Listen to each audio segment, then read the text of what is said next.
ગેરમાર્ગે જતો ના રહે, ખોટી જગ્યાએ જઈને એને લૂંટવામાં આવે છે, ખોટા ખોટા વૈણા વળાવે, આ કરવું પડશે, તે કરવું પડશે, અને ખોટા ના જવાના માર્ગે ના જતો રહે એની માટે જ પ્રયાસ કરીએ છીએ. બાકી અમે 8-10 કલાક નોકરીથી જઈને આવીને અમે થાકી જઈએ છીએ.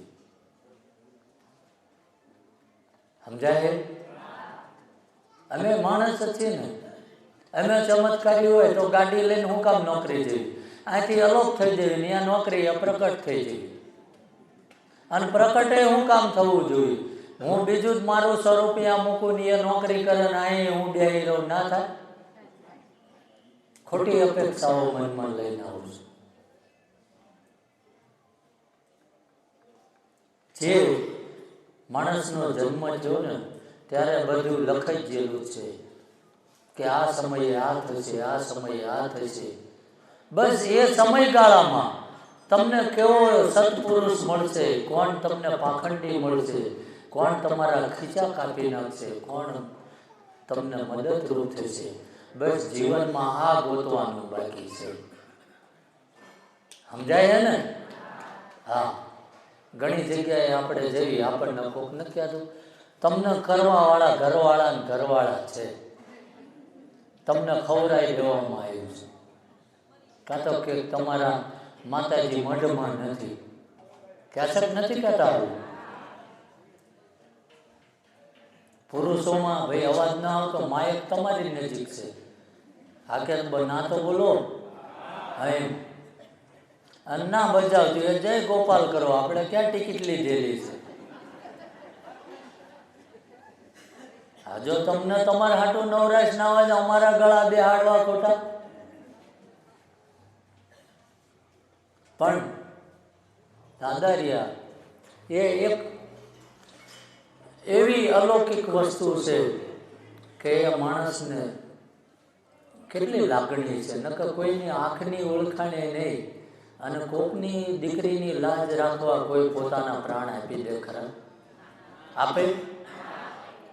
તો આજ તમે જે કોઈ આયા, હું તો એટલું નોટિસ કરું, કારણ કે મને જેટલું સમજાય છે એટલું તમને સમજાય એવું જરૂરી નથી.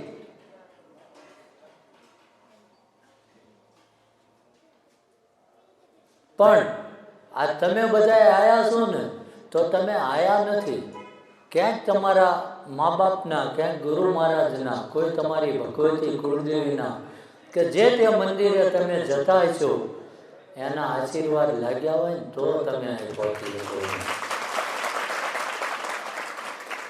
બાકી હવાતું નથી. છેલ્લા 25 દિવસથી એવાય હું ભાડું છું કે 25 દિવસથી આવું આવું કરતા હતા અને આજ આવવાનો મેળ પડ્યો છે.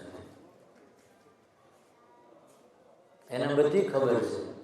અને આજ આપણને માણસ રહ્યો એ બોલાવે તો કદાચ આપણું જાણીને પછી આપણને એમ કે મારી પાસે અત્યારે નથી, કહીશું પછી કહીશું.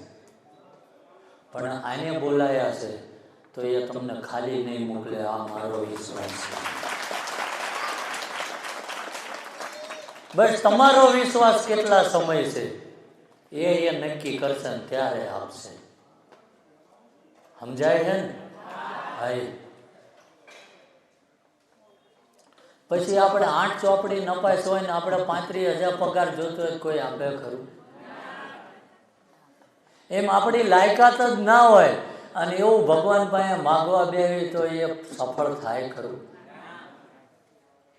દાણા જોરાઓ થઈ જશે. હા, તો હું કામ અંધશ્રદ્ધામાં જવું?